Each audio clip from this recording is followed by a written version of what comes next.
Now there is another sutta where the Buddha came to a certain place, and those people there were Brahmins. And they told the Buddha, they said, there is a type of Brahmins. I don't know whether they were talking about themselves or another type of Brahmins. They said, when their relative passes away, these Brahmins will take out the corpse as soon as possible. And they'll all carry the corpse very high. And let the corpse face heaven, point towards heaven. And they shout the name of that person who died and ask him to go to heaven. So they think by showing him the direction to heaven, his soul will go to heaven. So these Brahmins, they told the Buddha, they said, Lord, because they know that the Buddha had all these psychic powers. So they said, now that we have an Arahant, Sammasambuddha in the world, an enlightened person, I think we don't have to shout to ask the relative to go to heaven. The Buddha can bring us all to heaven. This is something a lot of people like to know, whether the Buddha can bring us all to heaven.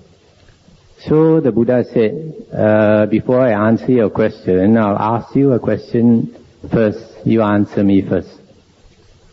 The Buddha said, suppose some men came to the edge of a pond, a deep pond, and they took a stone, a heavy stone, and they threw it into the middle of the pond. And as the stone was sinking into the middle of the pond, they all shouted, praised the stone, and asked the stone to float to the land. Is it possible, the Buddha asked, for the stone to float up, to come up to land, just because they praised the stone? And they said it's not possible because the stone is heavy, the stone would sink. So the Buddha said, in the same way, suppose a person has done a lot of evil, and after his death, his evil karma is pulling him down to the woeful plains of rebirth. You have 3 woeful plains of rebirth. The worst is the hell realm. The second, a little better than that, is the animal realm, where beings eat each other alive. A little better than that is the ghost realm. And these are the 3 woeful planes. So the Buddha said, because of evil deeds, after death, this person's heavy karma is pulling him down to the woeful plains of rebirth.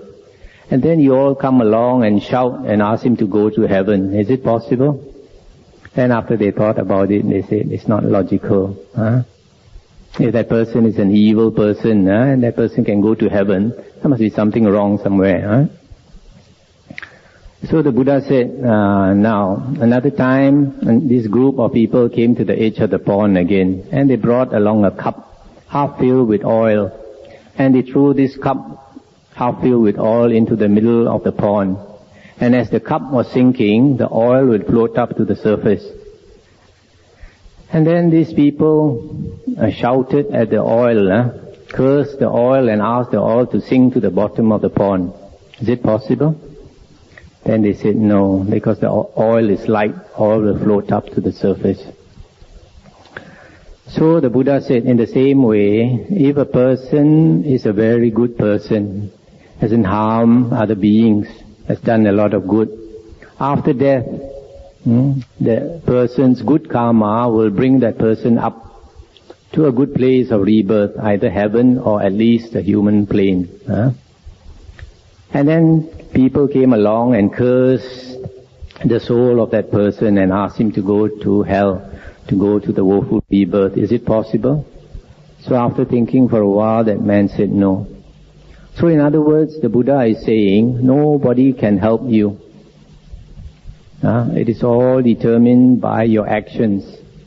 What you do, you get back in return. What you give, you get back in return.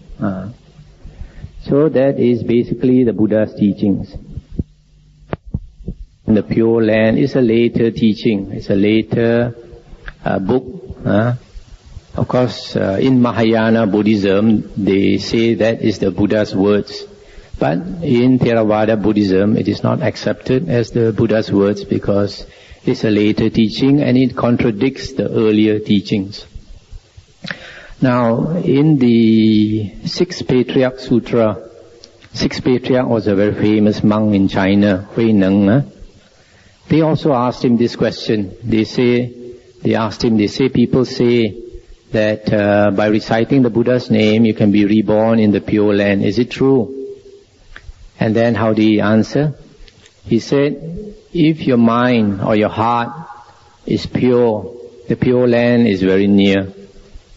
If your mind or your heart is impure or evil, the Pure Land is very far. Furthermore, he said, deluded people recite the Buddha's name, hoping to be reborn in the West. But wise people purify their minds or purify their hearts. So what is most important in the Buddha's teachings is our mind, our heart. That is the basis for your rebirth.